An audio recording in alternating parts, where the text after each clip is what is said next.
He doesn't do many interviews, you know.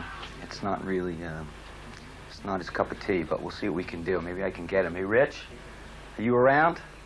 Yeah. Do you feel like coming over and saying hello to these people? Where are you? Give me half an hour. About a half hour? Okay. All right. We can wait. What's that? Oh, what's this? This is yours. This is mine? Thanks. I'm a slave. I'm the... Have a look at this. There you go. Slaves. Not bad, is it? It's great. Okay, I'm the slave. He's the master.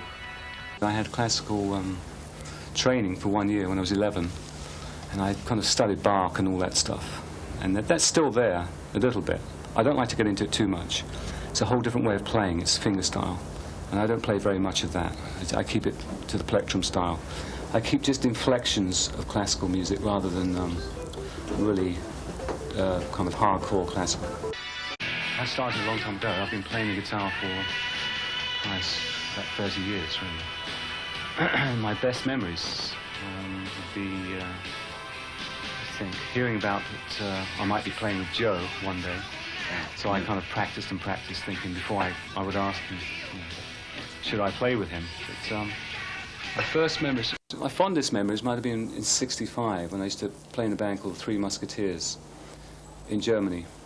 And we used to dress up as musketeers and jump on stage, sword fencing and things like this. That was a very good band, but we didn't really do much work. I think we worked once a year. But, then after that, Deep Purple came along. So I try to forget my memories, you know, before then. Because I had a strange life, starving most of the time, and sword fencing.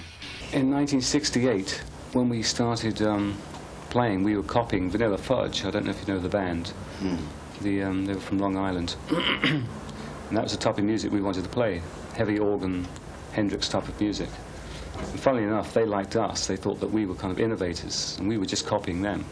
So it's amazing what you can do and get away with and get paid for it. So that's how we started, really. I wanted to leave each other in '69, I think. But we owed so much money, so we just kept going, and that's the truth. It wasn't until 1972 I actually got out of debt.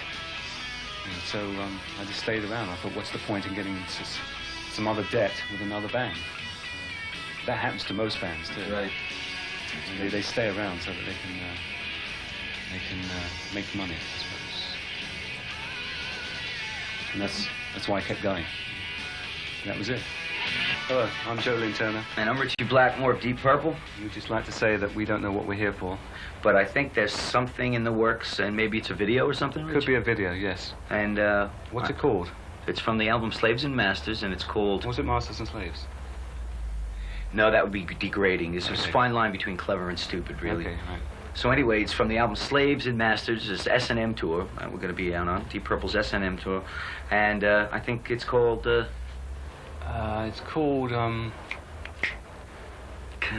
King... No, Perfect. Perfect Dreams? King of Perfect, no.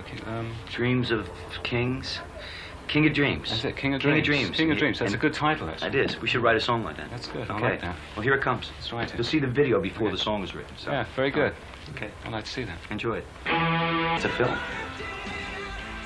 I mean, it's not even a video.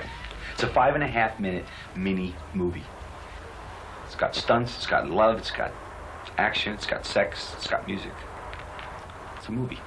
So I missed the sex part. Where's that coming from? Didn't you see the girl with the tongue down that guy's throat? No, I didn't see that. We don't have any tits or ass in our movies, so it's we have to have something. So she shoved her tongue down this guy's throat, and I was like going, yes, that'll It's work. disgusting. It was, yeah. I don't do that to you. No. I haven't lately. No, well, no. Not since I've been here. No. Well, we'll change all that tonight. I'm usually kind of alone or on the stage. I get into my own little world. People take that as, oh, he's annoyed at the singer or something, but it very rarely was. It's just I'm concentrating on my music. I tend to like my little corner on the stage. I just felt that the band was becoming too bluesy, not bluesy, but kind of funky.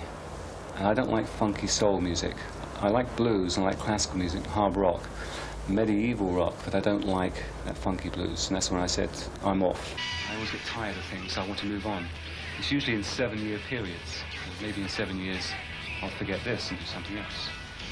And go back to Deep Purple. But that was all that happened then. got tired of it, really. There was no big rhyme or reason. It was just getting tired. It was just basically 3 notes, and people seem to have latched onto that. I think that we made a lot of better records, but everybody seems to go back to Smoke on Water. I suppose it's the same with a lot of other bands. They always pick on one song or actors, one film, when they've done better stuff, for what they think is better. Sometimes you get a little bit, well, I can do better than that, and why talk about it? But in another sense, it's like the Beatles. When they say, I'd rather not talk about the Beatles, the old days. My new LP is wonderful, but everybody remembers the Beatles. That was what it was all about. Whatever they can relate to, I think is good. Because it's an encore. And sometimes I have a way. If I don't think the audience deserves an encore, I'll go home. So we don't do Smoke on Water sometimes. I think the last time we were in Paris, we didn't do Smoke on Water. I felt like playing Smoke on Water, but the rest of the band didn't. It was changed around. I won't play an encore on stage just for the sake of it. It's not part of the show. If the audience has been great, I'll keep playing, but if they haven't been good, that's it. I think that's the artist's prerogative to say, that's enough. And we've done our show, no more encores.